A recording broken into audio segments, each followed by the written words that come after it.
far as we know, it went well. You can't see it, so you can't tell, and he's still in pain, so hadn't started feeling better yet. But appreciate y'all praying for him. Pray that his hand will heal fully, and he'll be patient enough to let it heal fully before he starts going back hard at work.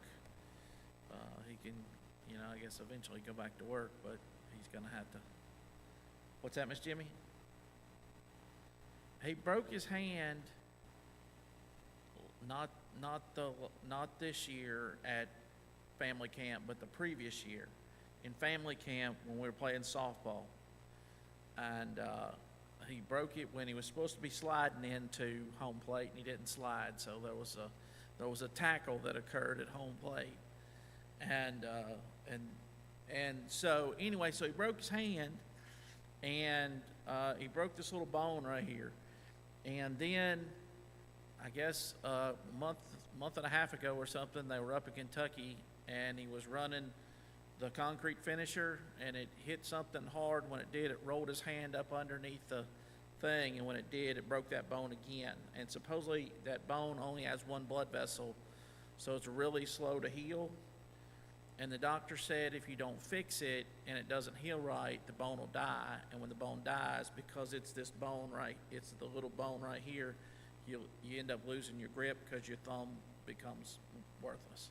I think that's pretty accurate. Is that correct? Is that close to accurate? Yes, my wife. Sometimes my wife says my stories are not accurate, and not because I embellish them, just because I don't listen. Speaking of not listening, I know we're early in Sunday school, I hadn't started yet.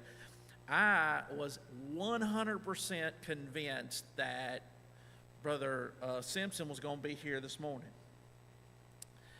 and I sent Brother Randy a message. I'm like, hey, we having Sunday school. Brother Wayne, yes, you got the calendar. I didn't look at the calendar. I said, hey, we having Sunday school, or are we starting at 10:30 because we're having dinner? So he sent me back. He's like, he's not going to be here till the 26th. And I'm like, why did I think that? Why did I think that? And so I figured out what it was. He said the 4th Sunday in October. Well, I heard 4th in October and decided the 4th, which is obviously today's the 5th. I could have figured that out. But I decided apparently he was coming on the 4th, which would be the first Sunday in October. So for however long since he announced Brother Simpson was coming, it was in my mind that the first Sunday in October, Brother Simpson was going to be here, until I sent him a message last Sunday night. I'm like, hey, and so I realized that, and I know I already do this, but I only hear parts of or I only tune in to parts of conversations, and because of that, sometimes when I repeat it, it's not accurate. But I racked my brain. I'm like, how in the world did I come up with him being here the first Sunday in October? Because I know the church anniversary is the end of October. Just from Brother Randy's testimony, the church anniversary is the end of October. But I had it in my mind, and I even sent a text message. I'm like, we having Sunday school next Sunday? And he's like, yeah. So anyway, so if my wife gets upset with me because I don't tell the whole truth and nothing but the truth, it's the truth according to how I remember it. Brother Justin's grinning back there. Maybe he has the same issue right there. But anyway, so yeah, mine may not be a good witness in a court of law there, Brother Wayne, because maybe I don't remember everything I'm supposed to remember. If you have your Bible, turn to 1 Samuel chapter number 14 this morning. I am not going to read the whole chapter. A lot of times I'll read the whole chapter, but there is a lot to this chapter right here, and I don't think we need to read basically 3 pages in our Bible to start out this morning, so I'm not going to do that. So instead of doing that, we're gonna just kind of teach down through the verses instead of reading the whole chapter. And take up that amount of time. But anyway, 1 Samuel chapter number 14. So we left Saul off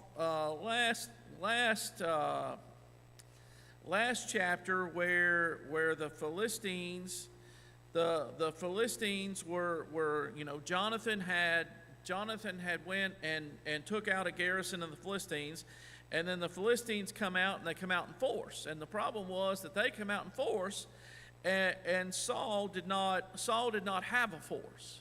He only had about 600 men with him. And so here he is with 600 men, and Samuel tells him to wait 7 days, 7 full days, and we looked at the number and all that stuff. But anyway, he waited almost 7 days. Almost. He was so close. But then he decided to sacrifice on his own. Well, when he sacrificed, almost immediately, if you remember, there were 2 sacrifices. There was the burnt offering and then a peace offering. Well, he got the one offered, but before he could offer the next one, here comes Samuel. He's like, well, what did you do? What did you do? It sounded just like a parent to a child. What have you done? What did you do? And that was actually one of the conversations on the way home from church last Sunday. Was we were talking about that. Like, what did you do? And but anyway, so Samuel reproves him, and he tells him that God is not gonna let his kingdom continue. And so now we get over to, and we skip some of it, but we get over to chapter number 14. And in chapter number 14, you're going to see that Saul is continuing his downward I'm just going to say descent. It's not an ascent. His downward descent.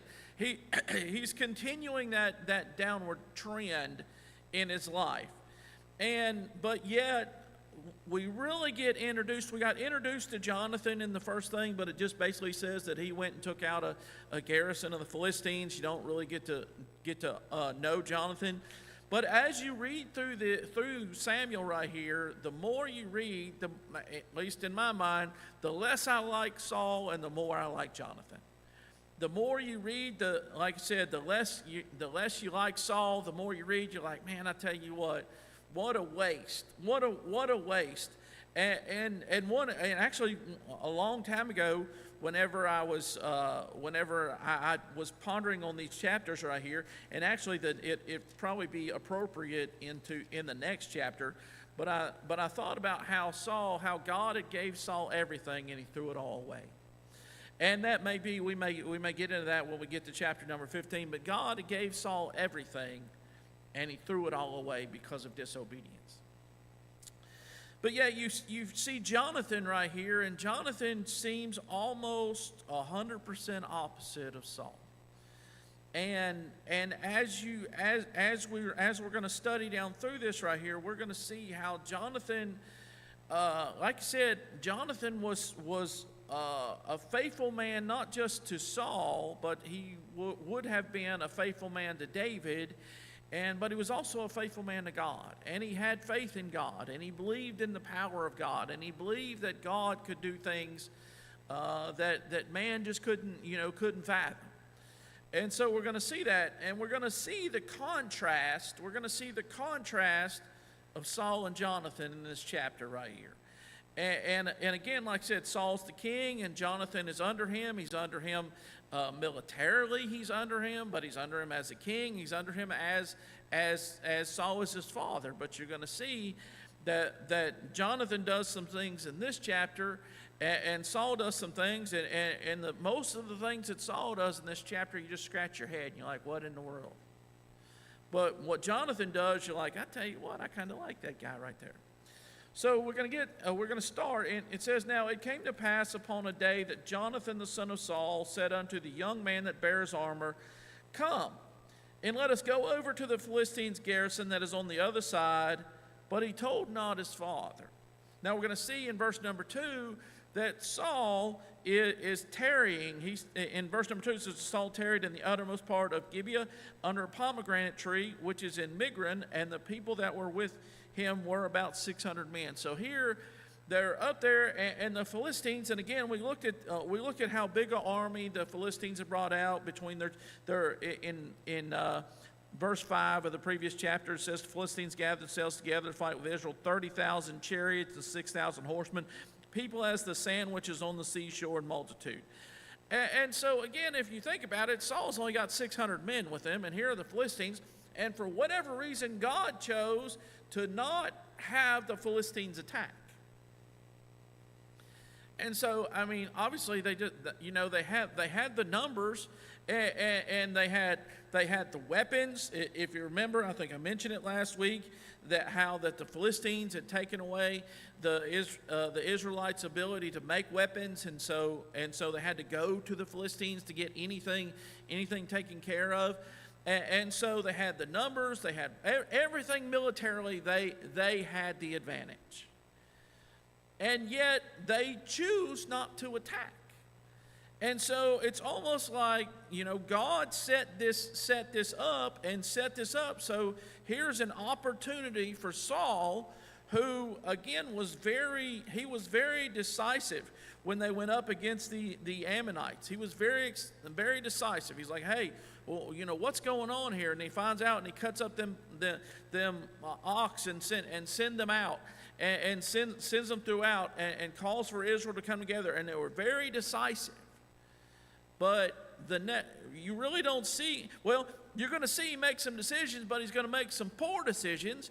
And the next time he seems to be very decisive is what happens to the priest there in Nob. And then after that, the fact that he chases David all over the country. But decisive and a good thing, you just don't see it.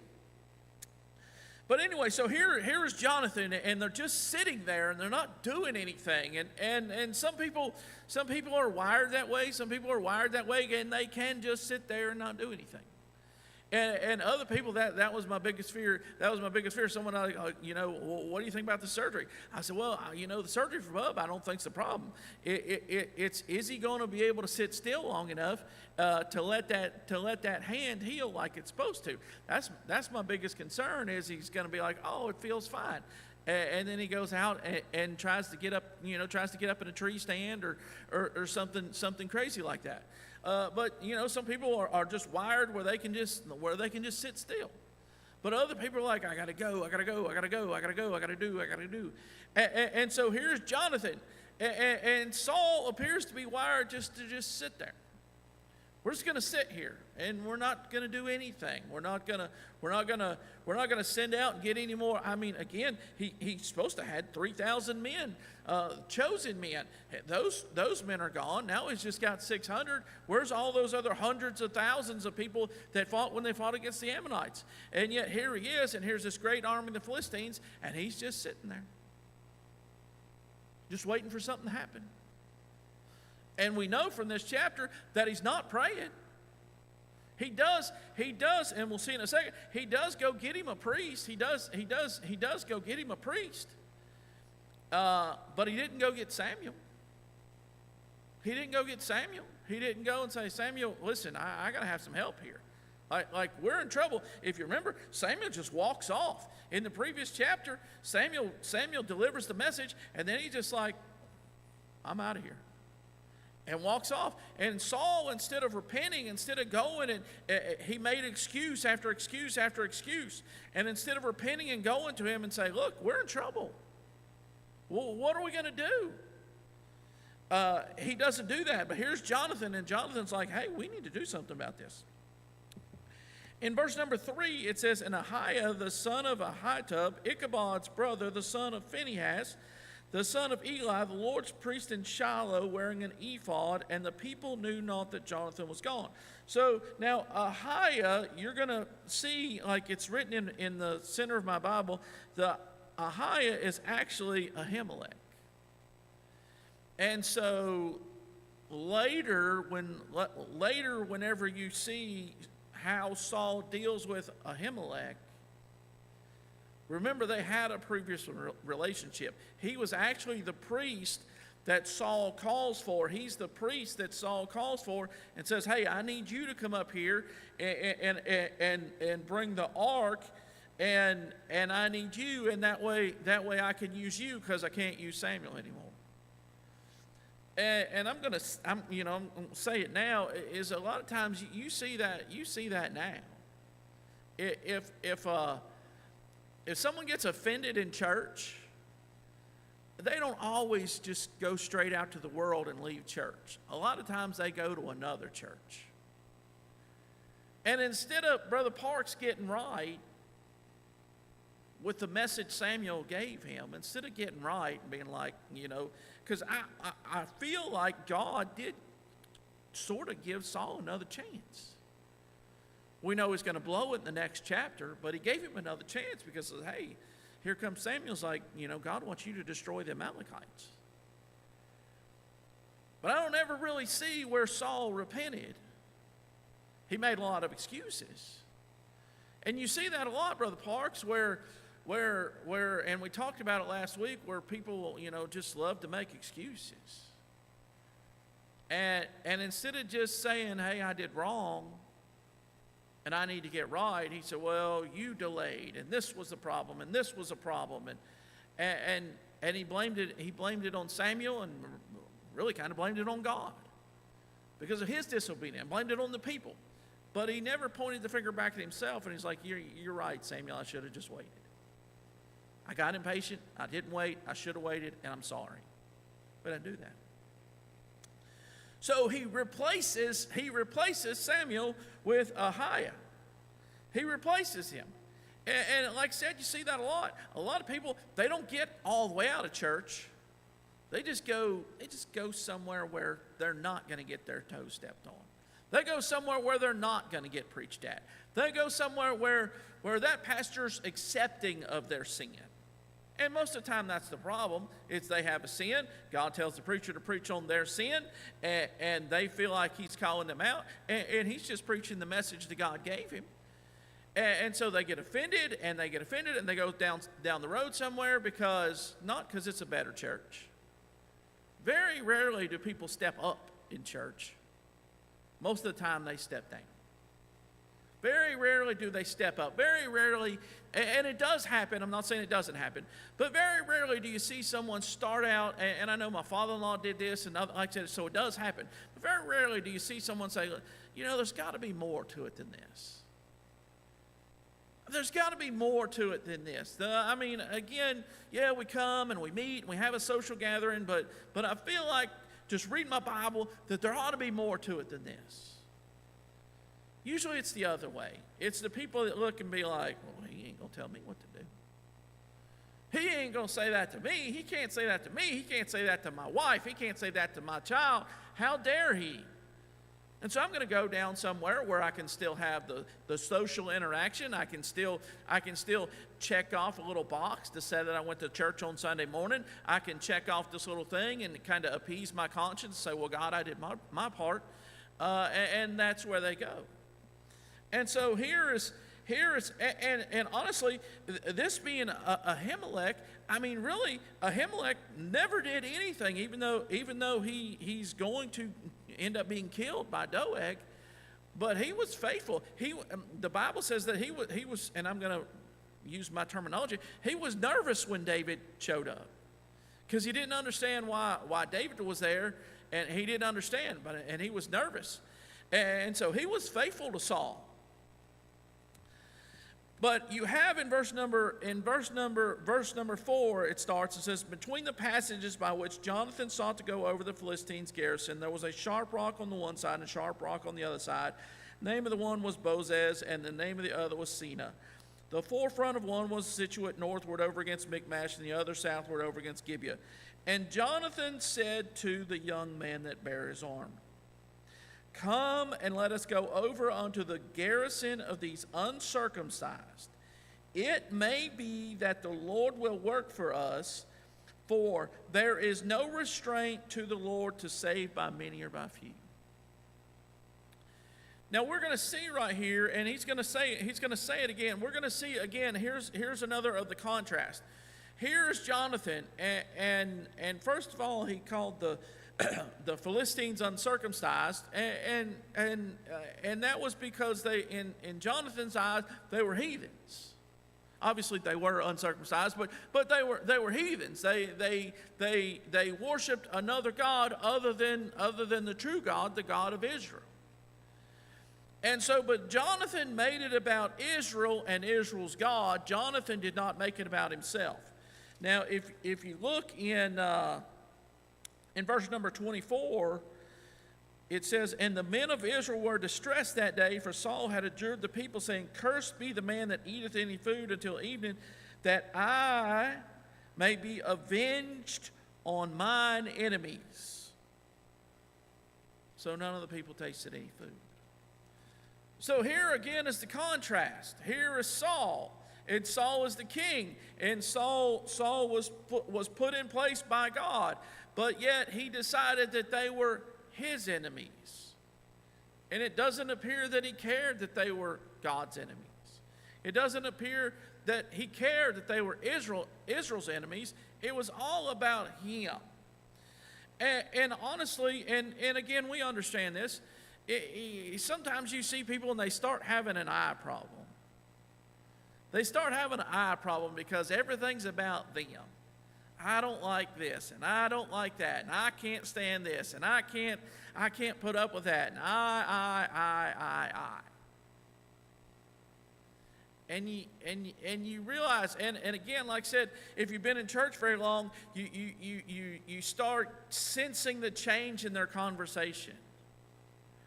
You sense the change in the conversation, and a lot of times, and you can maybe you do, maybe you don't, but sometimes you're like, I don't think that one's long for being here.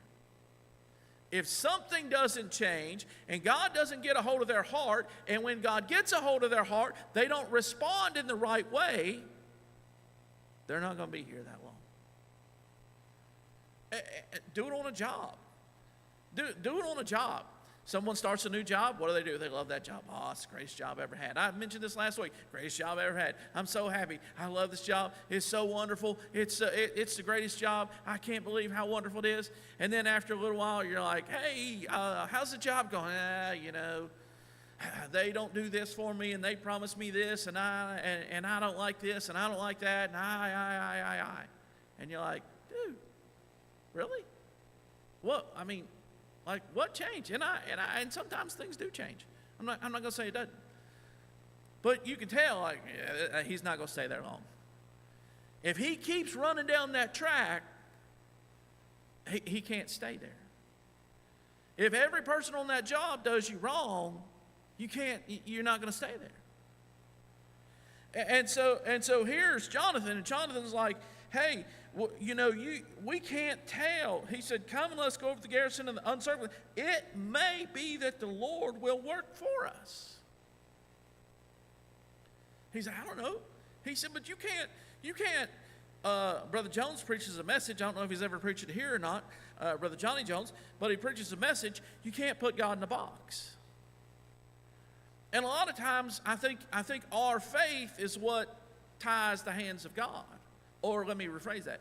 Our lack of faith is what ties the hands of God. If we just believed, we had the faith as the grain of a mustard seed, but most of the time we don't. But yeah, here's Jonathan, and he's like, hey, he said, there's no restraint to the Lord. He said, I'm not going to tie God's hands by saying we're 600 men and they're as the number of the sand of the sea. I'm not going to tie God's hand that way. He said, well, I'm tired of sitting here. Let's do something. And I like his armor bearer. Now, again, obviously Jonathan's going to get the credit for this, and Saul plays a major part. And the armor bearer, Brother Justin's never even named. He's never even named. Like, and I appreciate our pastor, because our pastor does an excellent job of just saying to the people that just work behind the scenes, hey, I just want you to know I appreciate you. I just want you to know that I appreciate. I see what you're doing, and I appreciate what you're doing. And I've heard him say it. I've heard him say it to different people, and I appreciate the fact. Because again, like I said, a lot of people they don't have to stand up here under the lights. They don't have to be the lead person singing when the youth choir sings. You can't have a choir without a bunch of people singing. You don't need 15 leads. And so here is Jonathan and his armor bearer, and his armor bearer said unto him, do all that is in thine heart. He said, I'm with you. I'm with you. And sometimes it doesn't take a lot. Sometimes, you know, you're like, this is a crazy idea, but I'm just gonna tell people what I think. And sometimes it just takes one person to say, like, hey, I'm with you. If you're married, you want your wife to say, hey, I'm with you. Start your own business. I'll be with you. If we got to eat beans and rice and beans for until we can buy a hamburger or hot dog, then we'll eat beans and rice. I'm with you. And so sometimes it just takes one person to say, you know what, I'm with you. I'm for you. I'm for you. And I imagine, Brother Justin, whenever you stepped out on faith and said, I'm going to be quitting my job, and I'm going to be a missionary with Rock of Ages. You just needed Paige to say, all right, I'm with you. I don't know what's going to happen. And now we'll only have to eat at Zaxby's 5 days a week instead of 7. But, you know, we're willing to make that sacrifice. We're willing to make that sacrifice for, you know, if this is what God wants you to do, then let's do it. And Jonathan's armor bearer, which we don't know his name. And we don't know his name, but he says, do all that is in thine heart, turn thee, behold, I am with thee to thy heart. He said, I'm with you to thy heart. He said, you say, here's this Philistine army, and you say that God can deliver us with just me and you fighting against them, and according to the last passage in verse 22, it says, so it came to pass in the day of battle that there was neither sword nor spear found in the hand of any of the people that were Saul and Jonathan, but with Saul and with Jonathan his son was there found. I don't even think the armor bearer, he's just toting Jonathan's armor. I don't even know what weapon he had, Brother Wayne. But he said, Jonathan, if you want to go up and fight, I'll at least go up there and stand with you. I'll fight with whatever I got. But I'm going to be with you all the way to your heart. Verse number 8, then said Jonathan, behold, we will pass over unto these men, and we will discover ourselves unto them. If they say thus unto us, tarry until we come to you, then we will stand still in our place, and will not go unto them. But if they say thus, come up unto us, then we will go up, for the Lord hath delivered them in our hand, and this shall be a sign unto us. So again, Jonathan appears to lay out this fleece and say, hey, this is what's in my heart. And if we go up and they call us up, then God has delivered them in our hand. And so in verse number 11 it says, and both of them discovered themselves unto the garrison of the Philistines. And the Philistines said, behold, the Hebrews come forth out of the holes where they had hid themselves. Now, we will see that it doesn't really work out good for the Philistines. They seem to be a lot of talk, just like Goliath was a lot of talk, and talked for 40 days, but eventually David come out, and he was a lot of talk when David come out against him. But here are the Philistines, and they're mocking Israel, but they're not only mocking Israel, just like David said, they're not a cause, they're mocking Israel's God. Because they said, look, the Israelites, there's a couple of them that have come out of their holes where they've hid themselves. Now, Jonathan, his armor bearer, hadn't hidden holes, but that was not an inaccurate statement. They had hid themselves. We're going to see in just a second, not only had they hid themselves, not only had they run away, but they also crossed lines and went to the Philistines. They also crossed lines and went to the Philistines, and sometimes it's a shame, but you see a lot of people that are that way. You ever see someone that they're, you know, they don't have, and I'm going to use a sports analogy because it's easy to understand, but you ever see someone that whoever's winning, that's who their team is? If Alabama's on top, they're an Alabama fan. If Georgia's on top now, you know, I always kind of like Georgia. Now they're wearing Georgia gear. Then Georgia starts going down. Next thing you know, Ohio State's doing good. Next thing you know, they got an O on their hat. And they just change. They They don't have any loyalty to anyone. They just want to be with who's winning. And so I didn't bring up Tennessee, Chris, because that doesn't happen. But anyway, you understand. So here are these. They're coming up against the Philistines, and the Philistines are mocking them, and they're like, "Oh, look who come out of their holes." In verse number 12 it says, "In the men of the garrison answered Jonathan and his armor bearer and said, 'Come up to us, and we will show you a thing.'" They said, "Come on up. Come on up. We got something we want to show you. Come on up. We got something we'd love to show you."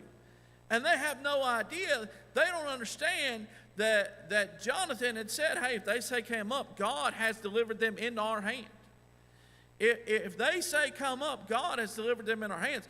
And it didn't make Jonathan fearful. It didn't make the armor bearer fearful. It gave them faith that God heard them and acknowledged them and was going to fight for them. And it says, "Come up to us, and we will show you a thing." And Jonathan said unto his armor bearer, "Come up after me, for the Lord hath delivered them into the hand of Israel." Again, here he is. He doesn't say they delivered them into my hand.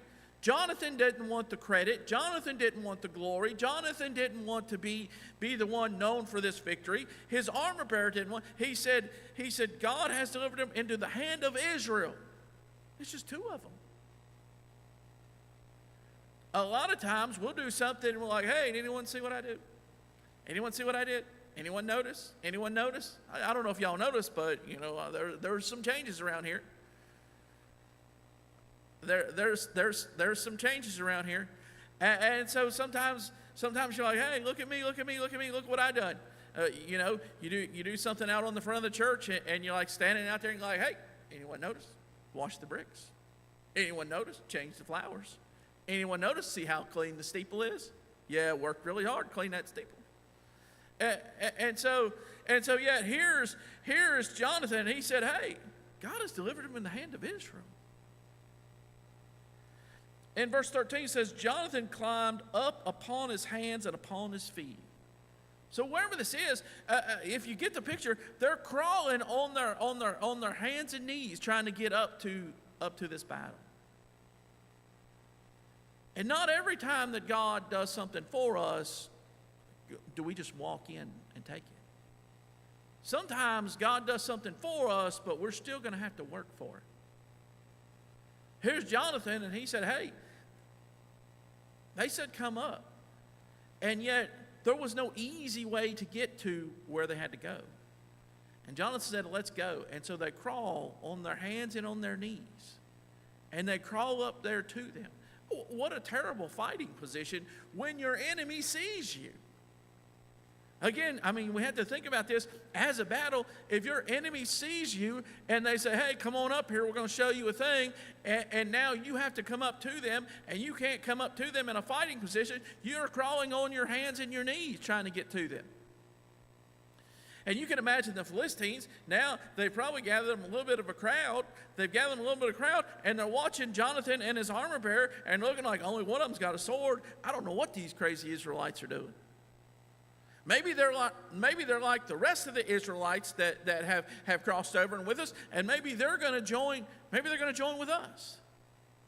Maybe they realize they're on the wrong side because we're going to win and they're going to lose, so maybe they're going to come up and join us. And so we'll come up, bring them on up. We'll find out what they want, and then we'll deal with them. It says, "And Jonathan climbed upon his hands and upon his feet, and his armor bearer after him, and they fell before Jonathan, and his armor bearer slew after him." So they come up there, and these Philistines, they're sitting there, and they've made fun of them, and they've laughed, and they've had a good time, all the way until Jonathan stood up, and his armor bearer stood up. And when Jonathan stood up, and his armor bearer stood up, it says, verse 14, "And after that first slaughter which Jonathan and his armor bearer made was about 20 men, within, as it were, an half acre of land which a yoke of oxen might plow." So they come up, they stand up, and Jonathan starts slaying, and whoever comes past Jonathan comes to his armor bearer, and whatever his armor bearer was using, Maybe he picked up one of their swords. Maybe he picked up one of their weapons. Whatever he was using, they slew 20 men in a half an acre of land. 20 against 2, pretty bad odds. But when God is fighting for you, those 20 didn't have a chance. Never had a chance. They could have prayed to their God all they wanted to, but their God wasn't going to do anything for them. But Jonathan's God and Israel's God was doing something for him. In verse number 15 it says, and there was trembling in the host, in the field, and among all the people. So now they've just slew 20, and God sends fear in the rest of the Philistines' heart. He sends fear in their heart. Again, logically it doesn't make any sense. If you're as the sand of the sea and you just lost 20 men, man, 20 men are expendable. We can lose 20.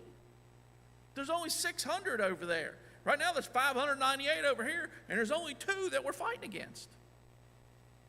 There's no giant army that we're facing.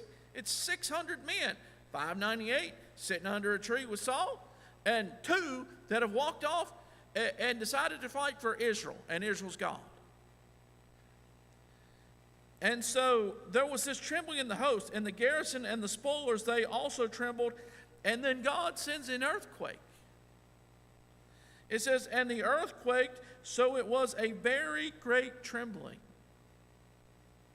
So now, here they are, and the earth is quaking and shaking, and finally, in verse number 16, it says, the watchmen of Saul and Gibeah of Benjamin looked, and behold, the multitude melted away, and they went on beating down one another. This is not the first time. It's probably not going to be the last time. But here, Jonathan, because he has faith in God, because he has trust in God, takes on an impossible situation. But it wasn't about him. It was about Israel.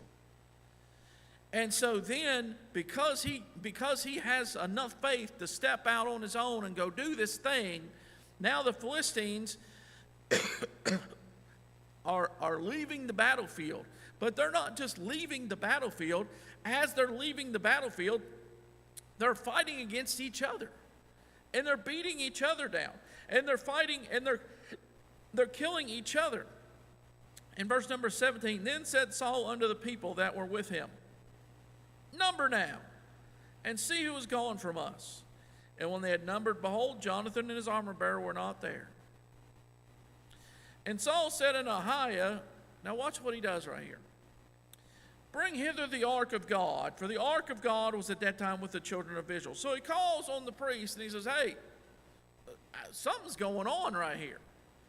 Something is going on right here, and now I'm sitting here, and again, not only is he king, but he's a general for the army, and he's watching the enemy fall away, and maybe, we'll give him the benefit of the doubt, maybe he said, this has got to be a trap.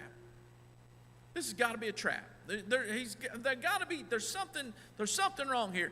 And then they number and realize, wait a second, Jonathan and his armor bearer are gone. Surely to goodness, 2 men couldn't put a whole army to flee, but 2 men in the power of God and with faith in God can make a whole army flee.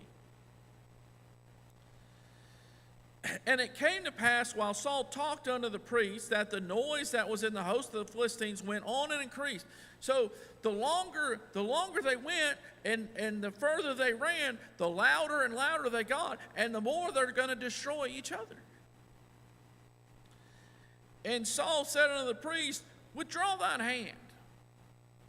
So you're going to see that Saul doesn't really have a whole lot of respect for a man of God. He started out having respect for a man of God. And at the end of his life, he's going to beg for God to say something to him. But here he's like, hey, priest, bring the ark. We need to find out something. And then he's like, just stop. Just withdraw your hand. Just wait. I've got this. I've got this. I don't need you. And so he was using, and a lot of times, I think people, a lot of people use their Christianity as a life insurance policy, and that's it. They come, they're going to come down because they don't want to go to hell. So and you can get saved because you don't want to go to hell. I'm not saying that, but they'll come down, they'll repeat a prayer, say a prayer, get up, never darken the doors of the church. But Brother Justin, they're like, oh yeah, I'm saved. Why you say I prayed this prayer? And all that prayer was keep me out of hell. Let me go to heaven when I die. But don't change me here. And I told y'all, and I see them all the time, and it drives me crazy. And it just drives me crazy. You're riding down the interstate, and that guy with them yellow and blue signs that says, say this. And it's, like, Jesus, forgive me. And they're all over the South now. I see them in Tennessee. I see them in Georgia. I see them all over. And so a lot of people use that as well, I got this little life insurance policy. I really don't want to die, and if I do die, I just want my family taken care of.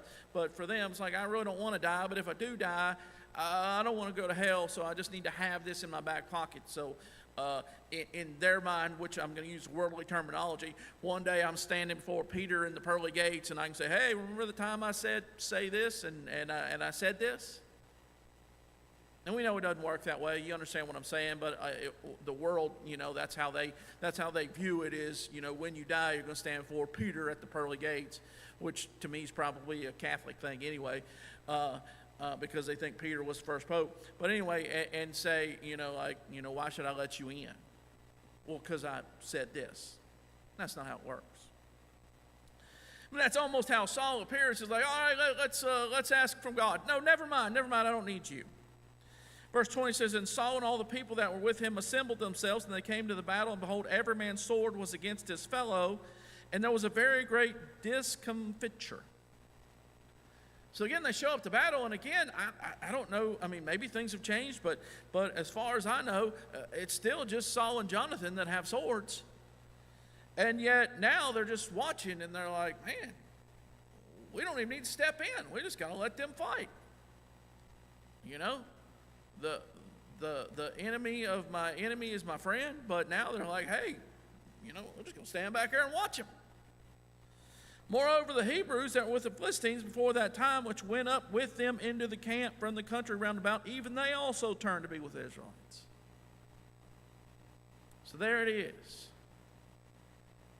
Some people that in chapter number 11 fought against the Ammonites. When the Philistines came up, they said, we're going to pick sides. We're going to deny our birth. We're going to deny our God. We're going to deny all those things because it looks like the other side's going to win. And so what we're going to do, we're going to cross enemy lines. We're going to cross over. We're going to come with a white flag, and we're going to say, hey, if you need help, we'll fight for you. If you need help, we want to fight on the winning side, and we'll fight with you and for you against the Israelites. And aren't they brave? Aren't they just so brave? As the Philistine army, as the sand of the sea comes up, and there's just 600 men with Saul, or 600 men left with Saul, and I don't know if it was some of the 3,000. I don't know who it was that went over, but apparently it was a decent amount that said we're going to cross over, and we're going to fight with the Philistines. And now that things have turned, and now the Philistines are fighting themselves, and God is fighting for Israel. Now all of a sudden they're like, oh, we're Israelites. We're fighting for the Israelites. And it says from roundabout, even they also turned to be with Israelites that were with Saul and Jonathan. Likewise, all the men of Israel which had hid themselves in Mount Ephraim. When they heard that the Philistines fled, even they also followed hard after them in battle. I I don't know. Again, I've never been in battle, so I don't want to, I don't want to do something like that. But I could imagine if you're a man that fought in war, and we know we have someone in here who has. If you're a man, there's probably nothing worse than someone in the troop or company or whatever whatever your group was called, that is a coward. And every time it was time to fight, you're like, where is so-and-so? Where is he? Why am I up here taking enemy rounds and I'm running out of ammunition and this guy's over there hiding in a foxhole somewhere? And so, and yet here, these are the people that all of a sudden, whenever the battle is no longer against them and it's going good, those are the people that say, I'm fighting for Israel now. We don't have to hide because the Philistines are on the run. And we're going to run out. We're going to run out and fight. And then that way we can say, hey, we were with you all the time. We were with you all the time. But God, and I'm stopping right here, but God keeps a record. He keeps a record. And He keeps a record, Brother Justin, of the good and the bad. And a lot of times, I think they call it revisionist history. Revisionist history. And someone will be like, oh yeah, I was with you from the beginning. Yes, sir, I was behind you the whole time. And that's revisionist history. You were the one sitting back there and like, I'll tell you what, I ain't going to be there whenever they kill Saul. I'm not going to be there whenever Jonathan and those other 598 men die. No, sir, it's not going to happen to me. Oh, I'll wave the white flag of surrender to the Philistines and be like, whatever you want us to do, that's what we'll do. We'll serve your God. God keeps a record of the good and the bad. Thank you.